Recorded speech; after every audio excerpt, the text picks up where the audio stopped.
Study IQ IAS, आपका selection हमारा mission. दोस्तों, पंजाब और हरियाणा के बीच जो काफी टाइम से वाटर के डिस्प्यूट चलते आ रहे हैं, वो मुद्दा एक बार फिर से भड़क गया है। अब फिलहाल जो न्यूज चल रही है उसके अकॉर्डिंग एक बोर्ड है हमारे पास, BBMB बोर्ड। अब BBMB बोर्ड ने ऑर्डर दिया है पंजाब गवर्नमेंट को कि आप 8500 क्यूसिक्स ऑफ वाटर जो है वो हरियाणा गवर्नमेंट के लिए रिलीज करिए या हरियाणा के लिए रिलीज करिए। अब इसी के ऊपर पंजाब गवर्नमेंट ने मना कर दिया, पंजाब गवर्नमेंट डिनाइड, और वहां पे जाके जो वो प्रॉपर मैनेजमेंट वाला जहां से सारा कुछ रेगुलेट होता है उसको वो बंद भी कर दिया। अब ऐसे में अगर आप इंडियन एक्सप्रेस की न्यूज को देखो, और वैसे ये वीडियो भी काफी चल रही है यूट्यूब के ऊपर और वैसे सोशल मीडिया के ऊपर भी, तो जो सीएम सैनी है हरियाणा के, उन्होंने बोला है कि भगवंत मान हरियाणा या दिल्ली को पानी नहीं देना चाहते, इंस्टेड ही वांट्स दैट ये पानी जो है वो पाकिस्तान को दिया जाए। एंड सिंस हम लोगों ने इंडस वाटर ट्रीटी को बंद कर दिया है, तो अगर ये पानी जो एक्स्ट्रा है ये हरियाणा, दिल्ली या राजस्थान के लिए नहीं छोड़ा जाएगा तो ये indirectly it is going to go to Pakistan. तो इसके ऊपर मुद्दा और ज्यादा भटक गया। तो आज अपनी इस वीडियो में हम डिस्कस करेंगे कि क्या ये पूरा मुद्दा है, किसको कितना पानी चाहिए, किसको कितना मिल गया है, हु इज लीगली करेक्ट, आगे वाला वे फॉरवर्ड क्या होगा। एंड ये भी एक बहुत इंटरेस्टिंग एस्पेक्ट है कि इस वक्त के ऊपर प्रेजेंटली दोनों को पानी चाहिए ही चाहिए, क्यों, राइट। चलो, सो सबसे पहले अगर हम पंजाब के रिस्पॉन्स की बात करें तो पंजाब बोल रहा है कि भाई हरियाणा हमसे 85 क्यूसिक्स मांग रहा है, हम भाई सिर्फ 4700 क्यूसिक्स जो पानी है वो रिलीज करेंगे। एंड इसके पीछे कारण क्या दिया गया है कि भाई जो ये वाला पानी भी है, इस पानी को देने के बाद हमारे पास कुछ सरप्लस नहीं बचता। दरअसल होता क्या है, जैसे अपना फाइनेंशियल ईयर होता है ना यार, तो वो 1 अप्रैल से 31 मार्च तक चलता है।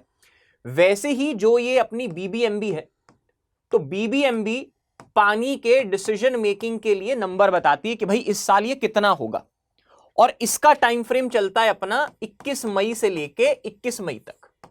ठीक है, तो इसका टाइम फ्रेम और सर्कल ये होता है 1 साल का।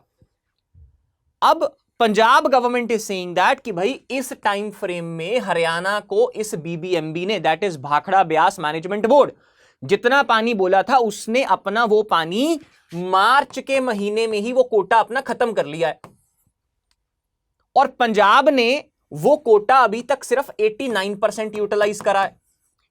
अब अगर हमारे पास वहां पे एक्स्ट्रा वाटर है वो हमसे हरियाणा मांग रहा है, लेकिन भाई हमारा पेडी का सीजन आने वाला है, और दूसरा हमारा जो ग्राउंड वाटर का लेवल है वो 600 मीटर या 600 फीट नीचे चला गया है। तो भाई हमारे पास कोई सरप्लस पानी नहीं है देने के लिए। तो ये अभी लीगल नंबर चल रहे हैं, ठीक है जी। अब अगर हम इसकी बात करें तो वाटर यूजेज को देखें अप्रैल 2025 तक, तो पंजाब के पास 5.512 MAF मिलियन एकड़ फुट। 1 मिलियन एकड़ फुट का मतलब होता है आप अगर 1 एकड़ जमीन का लो, उसको 1 फीट गहरे पानी से भर दो तो दैट इज 1 एकड़ फुट। 1 मिलियन एकड़ फुट का मतलब है कि आप इसको 10 लाख से मल्टीप्लाई कर दीजिए, और इसको जो नंबर आएगा अगर आप उसको 5.512 MAF से मल्टीप्लाई करते हो, so that is Punjab share in 1 year, 21 मई से लेके 21 मई तक। इसके बाद पंजाब बोलता है कि भाई हमने अपना कोटा फुली यूटिलाइज नहीं करा, हमने तो भाई सिर्फ 89% यूटिलाइज करा है। हरियाणा का शेयर है 2.987 MAF, जो मैंने आपको ऊपर कॉन्सेप्ट समझाया, और हरियाणा ने मार्च महीने तक ही अपना 103% यूटिलाइज कर लिया है। And despite Haryana government using 103% of its share, क्योंकि भाई 103% तो यूटिलाइज कर लिया। अब इसके लिए जो एग्रीकल्चर है, एग्रीकल्चर के लिए जो इरिगेशन होगी उसके लिए तो भाई ग्राउंड वाटर से निकाल लेंगे पानी, है ना। तो लेकिन स्टिल जो ड्रिंकिंग नीड्स हैं विच आर वेरी क्रूशियल, उसके लिए पंजाब की गवर्नमेंट बोल रही है कि भाई इनकी ओवर यूटिलाइजेशन के बाद भी हम इनको अभी 1700 क्यूसिक्स पानी पर दिन का देते आ रहे हैं। If you can see it here, तो दे आर टेलिंग दैट कि भाई हम इनको पानी देते आ रहे हैं। अब हरियाणा का इसके ऊपर फिर से काउंटर आर्ग्यूमेंट आ गया। हरियाणा गवर्नमेंट बोल रही है कि भाई देखो, हिस्टोरिकली 9000 क्यूसिक्स पानी आता था, मई जून में आप ये रिलीज करते थे। इस 9000 क्यूसिक्स में से 6800 क्यूसिक्स पर डे का हरियाणा यूज करता था, और बाकी पानी दिल्ली और राजस्थान यूज करते थे। अब इसके बाद इन्होंने बोला है कि भाई अब अगर आप हिस्टोरिकल ट्रेंड देखो तो हिस्ट्री में तो आप 9,000 देते थे हमें, इस साल अगर आप 9,000 हमें ना दोगे, इंडस वाटर ट्रीटी हमने सस्पेंड कर दी है, तो आपके पास जो एक्स्ट्रा फ्लो बचेगा वो पाकिस्तान को चला जाएगा। तो यहां पे वो ब्लेम वाला एंगल आता है। अब इसके बाद अगर हम इसकी पंजाब गवर्नमेंट की साइड देखें तो पंजाब गवर्नमेंट ये बोल रही है कि भाई Punjab is already supplying 4700 cusecs per day, 8500 हम नहीं देंगे, और ये भी हम ओवर एंड अबव दे रहे हैं आपकी 21 मई से 21 मई वाली लिमिट को, ठीक है। एंड हरियाणा बोल रहा है कि भाई जो स्टेटेड 1700 क्यूसिक्स हमें मिल रहा है, पंजाब गवर्नमेंट बोल रही है कि भाई हम उनको 3 गुना ऑलरेडी ज्यादा दे रहे हैं, so we are not going to give them. इसके बाद अगर हम देखें तो पंजाब गवर्नमेंट से पूछा जाता है कि भाई आप फिर पानी कम क्यों दे रहे हो जी, अगर उनकी डिमांड है तो पानी दे दो। तो पंजाब गवर्नमेंट इज लाइक भाई देखो, 2 सीधे सीधे कारण है। सबसे पहले तो इस साल हमारे पास हाइड्रोलॉजिकल स्ट्रेस चल रहा है। अब what do you mean by that? तो वो बोले कि भाई जो ये बीबीएमबी बोर्ड है, ये बेसिकली सतलुज और ब्यास का जो पानी है उसके ऊपर है। अब अगर आप ब्यास और सतलुज के ओरिजिन को देखो तो ये बेसिकली 2 तरीके से नदी में पानी आ सकता है, एक आपके बारिश से आएगा, दूसरा आपका ग्लेशियर मेल्टिंग से आएगा। इनका मेजर जो सोर्स है वो हिमालय का स्नो मेल्टिंग है, और दूसरा इनका मानसून से। अब उनका कहना है कि भाई 2023 में एक तो मानसून आपकी वीक हुई है, जिसकी वजह से जो हमारे डैम्स का इनफ्लो है, वो आपको मैं नंबर्स भी बताता हूं, वो इनफ्लो कम है। और भाखड़ा एंड पोंग डैम्स में तो जो लेवल है वो यूजुअल से भी बहुत ज्यादा लो है। अब अगर हम देखें कि भाई ये बात कितनी सच है, तो द नंबर्स आर की भाखड़ा डैम में इसी साल प्रेजेंट मूवमेंट, अगर हम पिछले साल वाली देखें, प्रेजेंट जो डेज देखें, तो उसमें 1566 फीट पानी था, लेकिन इस साल वो करंट लेवल 11 फुट कम है और 1555 फीट के ऊपर है। वहीं अगर आप पोंग डैम को भी देखो तो पिछले साल उसमें इसी मौसम में 1325 फुट पानी था, इस साल उसमें 1293 फुट पानी है। और अगर आप रंजीत सागर डैम को देखो तो इसमें पिछले साल 506 मीटर था और अब 502 मीटर है। तो this is one of the reasons Punjab government is saying भाई 89% हमने अपना यूटिलाइज करा, 11% हमारे लिए पड़ा है, हम तुम्हें उसमें से ज्यादा पानी नहीं देंगे, ठीक है। अब करंट चैलेंजेस और भी, पंजाब गवर्नमेंट ये ग्राउंड वाटर वाला भी रीजन बोल रही है। सो पंजाब गवर्नमेंट इज लाइक देखो भाई 89% यूटिलाइज करके 11% जो हमारा पड़ा है, पुरानी सरकारें तुम्हें उस 11% में से 9,000 क्यूसिक्स इस वजह से दे पा रही थी क्योंकि तब पंजाब का कैनाल सिस्टम इतना डेवलप नहीं था। जब से आम आदमी पार्टी की गवर्नमेंट आई है या जब प्रेजेंट गवर्नमेंट आई है, उसने पंजाब का कैनाल स्ट्रक्चर जो है वो और ज्यादा स्ट्रांग कर दिया है। तो एक तो भाई इस साल हमारा धान का मौसम आ रहा है, तो हम ग्राउंड वाटर यूटिलाइजेशन नहीं करेंगे, हम इस कैनाल स्ट्रक्चर जिसको हमने रिवाइव करा है उसके जरिए ही किसानों को पानी देने वाले हैं। So we need for that also. और दूसरा, इतने साल जब इरिगेशन सिस्टम कैनाल के जरिए स्ट्रांग नहीं था तो फार्मर हमारे ग्राउंड वाटर से पानी निकाल रहे थे, उस ग्राउंड वाटर का लेवल नीचे चला गया है, तो हमें इस साल उसको भी रिप्लेनिश करना है।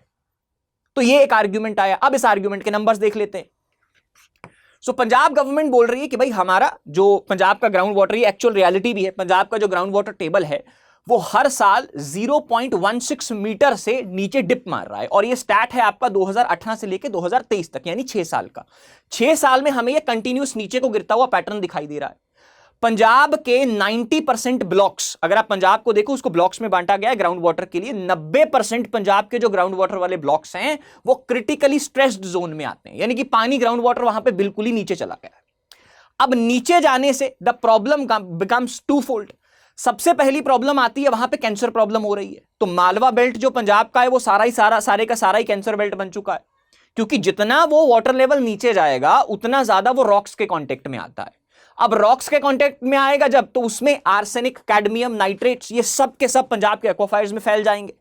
और ये चीज जो है ये हमें साउथ वेस्ट हरियाणा में भी देखने को मिल रही है। इफ यू सी दिस, तो Haryana south west also faces salinity and aquifer depletion. दूसरा कारण यह है यार कि जब आपके पास पानी की कमी होगी और दूसरा आप मोनोक्रॉपिंग कर रहे हो, आप वही पौधे उगाए जा रहे हो, उन पौधों की सेम न्यूट्रिशनल रिक्वायरमेंट है, आपने 1 साल उगा लिया, 2 साल, 3 साल, 10 साल, 20 साल, तो वो जो पर्टिकुलर न्यूट्रिएंट उस पौधे को चाहिए वो सॉइल में से डिप्लीट हो गया। अब आप वहां पे क्या करोगे? अब वहां पे आप एक्सेसिव फर्टिलाइजर्स यूज करोगे, है ना, आप एक्सेसिव पोटाश यूज करोगे, आप एक्सेसिव डीएपी यूज करोगे। तो ये सब जब यूज करोगे तो ये पानी जो होगा वो पानी के साथ बह के नदियों में चला जाता है, और जब ये केमिकल्स वाला पानी नदियों में जाता है, इसी चीज को बोला जाता है एग्रोकेमिकल पॉल्यूशन। और दूसरा उनका आर्ग्यूमेंट ये कि भाई जो हमारे पास पानी कम है भी, जैसे सतलुज और ब्यास में, या हमारी जो वेटलैंड्स हैं कांजली और हरिके, उनमें भाई ऑलरेडी एग्रोकेमिकल पॉल्यूशन हो चुका है। किसकी वजह से? जो आपका जो केमिकल्स हैं फर्टिलाइजर्स के साथ बह के खेतों से नदियों में चले जाते हैं। अब इसके बाद डेजर्टिफिकेशन का भी थ्रेट आ रहा है। And if you see the western part, east western part of Punjab also, है ना, जो ये गंगानगर वाली बेल्ट है, मुक्तसर वाला एरिया है, मलोट वाला या मानसा उस तरफ वाला एरिया है, तो वहां पे भी there are threats of desertification. क्यों? क्योंकि पानी लेवल बहुत नीचे चला गया। अब ये सारा मुद्दा था।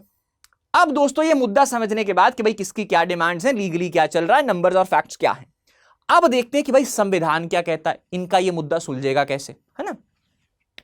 तो देखिए संविधान में दो चीजें, सबसे पहली चीज जो हमारे मन में आती है वो है सुप्रीम कोर्ट।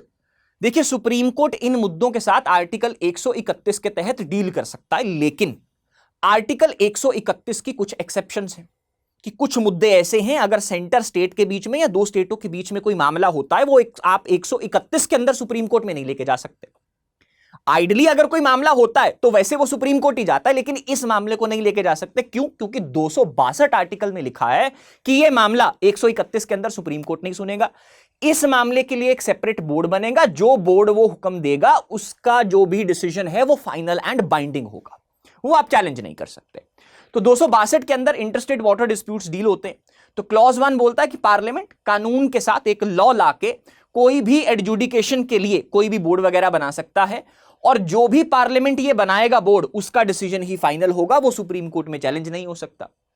अब पार्लियामेंट ने ये 262 के अंदर जो पहली पावर दी गई है कि कोई भी लॉ बना के ये कर सकता है, उसके लिए लॉ बना दिया। उस लॉ का नाम है interstate water disputes act of 1956, और इसके तहत जो डिफरेंट ट्राइब्यूनल्स हैं डिफरेंट नदियों के, जैसे कृष्णा का ट्राइब्यूनल है, गोदावरी का है, एक्सेट्रा, वो बनते रहते हैं। अब ऐसे में एक ट्राइब्यूनल बनाया गया उसी के अंदर, उसका नाम था इराडी ट्रिब्यूनल, वो 1986 में बना, राइट। इस ट्राइब्यूनल को 262 और IRWD एक्ट के अंदर बनाया गया। जब ये ट्राइब्यूनल 86 में बना, एक साल बाद इसने अपना डिसीजन दे दिया 87 में, और 87 में इसने बोला कि भाई अब से पहले जो अग्रीमेंट्स हुए थे, 3 अग्रीमेंट हुए हैं, एक 55 में, एक 76 में, एक 81 में, इनको हम आगे विस्तार में पढ़ते हैं, एक बार मैं ब्रीफली बता देता हूं। 55 बेसिकली जब हम आजाद हुए थे, आजादी के बाद हिमाचल वाला एरिया जो अपर वाला रह गया और पंजाब को कितना पानी मिलेगा उसका अग्रीमेंट था। जो आपका ये 76 वाला अग्रीमेंट है, 76 वाले अग्रीमेंट में हमने ये बोला था कि भाई 66 में हरियाणा अलग हो गया, हरियाणा को कितना पानी जाएगा। और 81 में क्या था कि एक नोटिफिकेशन पंजाब सरकार द्वारा निकाली गई थी कि 76 में हरियाणा को हमने जितना पानी बोला देंगे, उसके ऊपर हम साइन करते हैं। बाद में जाके 2004 में पंजाब गवर्नमेंट इसी 81 वाले अग्रीमेंट को नलिफाई कर देती कि हम नहीं मानते इसको, राइट। तो भाई जो ये अवार्ड हुआ उसमें ये बोला गया था, अब हम बात कर रहे हैं उसी की 86 वाले अवार्ड की, राडी ट्रिब्यूनल की। उसने बोला पंजाब को 5.0 MF पानी मिलेगा, हरियाणा को 3.83 MF मिलेगा, और राजस्थान को 8.6 MF मिलेगा। और ये जो हम पानी की डिवीजन कर रहे हैं मिलियन एकड़ फुट्स की, ये लीगली बाइंडिंग है, स्टेट्स को कंप्लाई करना ही होगा। इसके बाद दोस्तों सुप्रीम कोर्ट इंटरवीन करता है। क्यों? क्योंकि 2002 तक जो ये 81 वाला अग्रीमेंट था, पंजाब गवर्नमेंट बोली हमारे पास पानी नहीं है भाई, हम नहीं देंगे। तो सुप्रीम कोर्ट की इंटरवेंशन होती है। सुप्रीम कोर्ट बोला कि भाई स्टेट्स, जो राडी ट्रिब्यूनल ने बोला था, जो 262 के अंदर बना हुआ है, 262 आर्टिकल के अंदर एक ट्रिब्यूनल बनाना था, वो बनाया राडी ने अपना डिसीजन दिया, पंजाब गवर्नमेंट उसको मान नहीं रही है, मामला गया सुप्रीम कोर्ट में। Supreme court said states can not act contrary to the interstate agreements, state उस इंटरस्टेट अग्रीमेंट के अगेंस्ट नहीं जा सकती। अगर पंजाब फेल होता है SYL बनाने में, क्यों? क्योंकि जो ये वाली पानी की डिवीजन है ये हरियाणा को जाएगी कैसे? SYL के अंदर। तो अगर पंजाब फेल होता है SYL बनाने में तो centre should step in, centre आगे स्टेप इन करेगा। वो स्टेप इन कैसे करता है? 257 आर्टिकल के अंदर करेगा, वो भी मैं आपको बताता हूं। तो भाई सेंटर शुड स्टेप इन और रीइंफोर्स करेगा जितना भी कॉन्स्टिट्यूशनल मैकेनिज्म बताया गया है। अब पंजाब सरकार 2004 में अपना एक नया लॉ लेके आती है और इसमें जितने पुराने अग्रीमेंट्स थे सबको और सबको टर्मिनेट कर देते कि हम मानते ही नहीं, जो 81 वाला we don't believe in it, हम उसको टर्मिनेट कर रहे हैं। अब ये यूनिलैटरल विड्रॉल था, ट्राइब्यूनल से जो भी फैसला आया आप उसे यूनिलैटरली विड्रॉ नहीं कर सकते। फिर 2016 तक ये मामला ऐसे ही लटकता है। 2016 में कॉन्स्टिट्यूशन बेंच का वर्डिक्ट आता है। कॉन्स्टिट्यूशन बेंच का मतलब ये होता है कि जब कम से कम 5 जजेस बैठ के वो फैसला दे रहे हैं, राइट। तो कॉन्स्टिट्यूशनल बेंच ने बोला कि भाई पंजाब का जो 2004 वाला जिसमें वो अग्रीमेंट को टर्मिनेट कर रहे हैं वो खत्म है, दैट इज रॉन्ग, वो टर्मिनेट यूनिलैटरली नहीं कर सकते। उसके बाद उन्होंने बोला क्या state can not abrogate binding interstate agreements, जो राडी ट्रिब्यूनल ने बोला था वो मानना पड़ेगा, and it reasserted the authority of tribunal awards and Supreme Court orders. इसके बाद दोस्तों 2-3 और कॉन्स्टिट्यूशनल आर्टिकल्स हैं जो आपके लिए जानना जरूरी हो जाते हैं। एक है 257, मैंने बोला ना कि then centre has to intervene, अगर कोई स्टेट नहीं मान रही है उसका 262 वाला, तो सेंटर इंटरवीन करेगा। इंटरवीन सेंटर कैसे करेगा? 257 के अंदर। तो 257 आर्टिकल सेंटर को यह परमिशन देता है कि भाई आप अगर स्टेट कुछ अच्छा नहीं कर रही या कॉन्स्टिट्यूशन के अकॉर्डिंग नहीं चल रही तो आप स्टेट को डायरेक्शंस इशू कर सकते हो। अब इसका एक और इंपैक्ट देखना, देखो संविधान में 257 आर्टिकल क्या बोल रहा है आपको?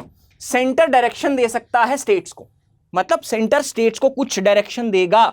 ध्यान से समझना, इसको बहुत इंपॉर्टेंट है। सेंटर डायरेक्शन दे सकता है, कहां पे लिखा है? संविधान में। अगर मान लीजिए स्टेट कल को सेंटर की बात को नहीं मानती तो ये फिर सेंटर की बात को मानना नहीं हो रहा, ये हो रहा है कि स्टेट फिर कॉन्स्टिट्यूशन को नहीं मान रही। अब अगर कॉन्स्टिट्यूशन को नहीं मान रही तो वो particular state government constitutional machinery के अकॉर्डिंग नहीं चल रही और आर्टिकल 365 एक्टिवेट हो जाएगा। इसका मतलब क्या है? 365 में लिखा है कि अगर सेंटर कुछ बोलने, स्टेट्स को बोलने के लिए कहता है और स्टेट नहीं मान रही, मतलब वो कॉन्स्टिट्यूशन को नहीं मान रही। 365 बोलता है कि this means a failure of the constitutional machinery, कि कॉन्स्टिट्यूशन में जो डिजाइन करा गया है वो फेल हो गया। अगर वो फेल हो गया, उसको मेंटेन करने के लिए उस स्टेट गवर्नमेंट को 356 के अंदर हटा दिया जाएगा और उस स्टेट में प्रेसिडेंशियल रूल आ जाएगा। सो ये उसका इंप्लीकेशन है 257 को एक्टिवेट करने का। 257 से 365, 365 से 356 and there is president rule. उसके बाद 142 आर्टिकल भी है। 142 आर्टिकल बेसिकली, जैसे अब हमने ऊपर 257 में देखा कि सेंटर हैज टू इंटरवीन, 142 के अंदर सुप्रीम कोर्ट इंटरवीन करेगा। तो कई बार क्या होता है कि जैसे हमने बोला कि 131 के अंदर वैसे तो सुप्रीम कोर्ट इस मसले को देख सकता था, लेकिन 262 उसको लिमिट करता है।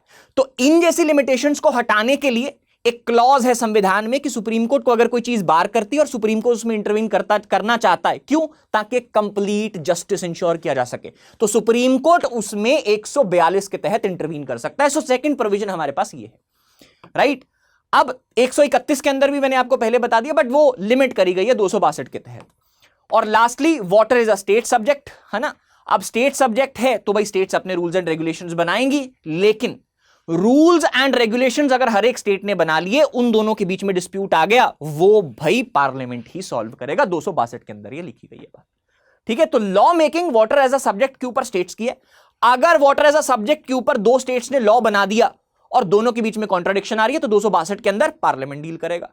262 के अंदर अगर वो ट्रिब्यूनल की बात नहीं मान रहे जो पार्लियामेंट ने बनाया है, तो एक्टिवेट क्या हो जाएगा? 257, 257 से 365, 365 से 356, at that means president, right. चलो, अब इसके बाद अगर हम इस मुद्दे का लीगल स्टेटस देखें तो SYL जो बनाने के लिए राडी ट्रिब्यूनल ने तब बोला था कि भाई इतना पानी देना है, सो दैट रिमेन्स इनकम्प्लीट, वो बनाया नहीं गया है।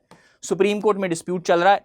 सेंटर के डायरेक्टिव्स 257 के अंदर दे सकते हैं, पर अभी तक सेंटर ने ऐसा कुछ करा नहीं है, सेंटर्स ने कोई डायरेक्टिव्स इशू करे नहीं है। पार्लियामेंट एक नया ट्रिब्यूनल बना सकता है, but that has not been made. So resolution के ऑप्शंस क्या बचते हैं? एक तो सुप्रीम कोर्ट फाइनल अपनी रूलिंग दे दे वो SYL के मुद्दे के ऊपर जो 2016 से चलता आ रहा है।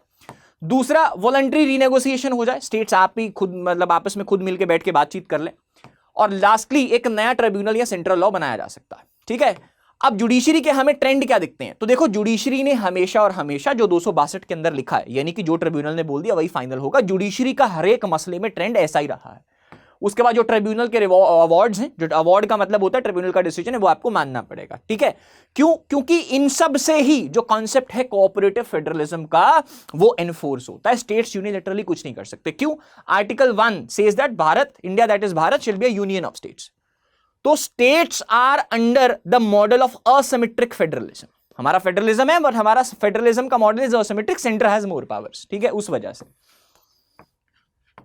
अब इस मुद्दे की हिस्टोरिकल थोड़ी बातचीत कर लेते हैं, ठीक है। तो 1 नवंबर 1966 को Haryana was carved out of Punjab. Core issue ये था कि भाई पंजाब से हरियाणा को अलग तो कर दिया, लेकिन इनका जो वाटर शेयरिंग मॉडल है रावी और ब्यास, उनके बीच में कोई क्लियर डिवीजन नहीं थी। बैकग्राउंड 66 से पहले का यह था कि 55 का हमारा एक अग्रीमेंट था जिसमें सेंटर ने पानी डिवाइड कर दिया था 15.85 MF को।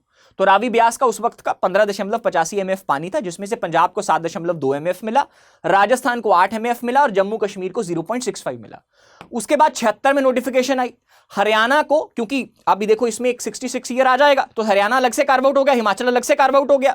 तो 76 वाले नोटिफिकेशन में क्या बोला, हरियाणा को 3.5 MF मिलेगा पंजाब के शेयर से, यानी पंजाब के 7.2 वाले शेयर से हरियाणा को 3.5 मिलेगा। 1981 में जो ये 76 वाली नोटिफिकेशन आई थी, उसको रीअफर्म करा गया इन तीनों गवर्नमेंट्स के द्वारा कि भाई हाँ, हम मान रहे हैं जो 76 में आपकी बात थी। अब इसके बाद इराडी ट्रिब्यूनल आया, उसकी बात हम पहले कर ही चुके हैं। वो बोला कि भाई ठीक है, जो आपने 55, 76 और 81 वाले एग्रीमेंट्स में करा दैट इज फाइनल, और हम ये वाला एक नया शेयर बना रहे हैं, जो हमने पहले भी डिस्कस कर लिया, और ट्रिब्यूनल का जो अवार्ड होगा वो हमारे लिए बाइंडिंग होगा। इसके बाद क्योंकि इराडी ट्रिब्यूनल ने ये 3 चीजें दी थी, मुद्दा शुरू हो जाता है SYL कैनाल वाला। अब SYL कैनाल की मतलब 214 किलोमीटर इसकी लेंथ है, 122 किलोमीटर पंजाब में, 92 किलोमीटर हरियाणा में है। हरियाणा ने अपना पोर्शन कंप्लीट कर दिया, लेकिन पंजाब में ये कपूरी और पटियाला में स्टार्ट तो हुई थी 1982 में, लेकिन 1990 में ड्यू टू इंसर्जेंसी इन पंजाब ये चीज को हॉल्ट कर दिया गया था, और तब से आज तक ये कंप्लीट नहीं हुई है। इसी के साथ साथ इसको पॉलिटिकल बैकलैश भी मिली, तो 1985 में जब ये SYL वाला मुद्दा आया, अब इसके बाद साल 2000 में सुप्रीम कोर्ट ने ऑर्डर करा पंजाब गवर्नमेंट को कि भाई आप SYL को विद इन 1 ईयर कंप्लीट कीजिए, अगर आप नहीं करते हो तो सेंट्रल गवर्नमेंट को कर लेने दीजिए।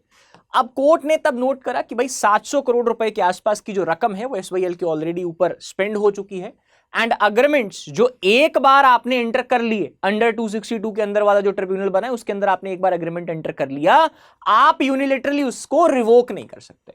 तो 2004 के आसपास पंजाब ने वो पंजाब टर्मिनेशन ऑफ एग्रीमेंट्स वाला एक्ट पास करा, और जितने भी अपने इंटरस्टेट वाटर डिस्प्यूट्स वाले वो मुद्दे थे जिनके ऊपर उन्होंने सिग्नेचर करे थे, उसको नलिफाई कर दिया जाता है। अब 2016 वाला सीन हुआ, एंड उसके बाद सुप्रीम कोर्ट ने बोला कि भाई आपको 2004 में जो आपने डी नोटिफाई कराया, इसको टर्मिनेट कराया, आपका वो चीज मुद्दा गलत है, आपको वो चीज फॉलो करनी ही पड़ेगी।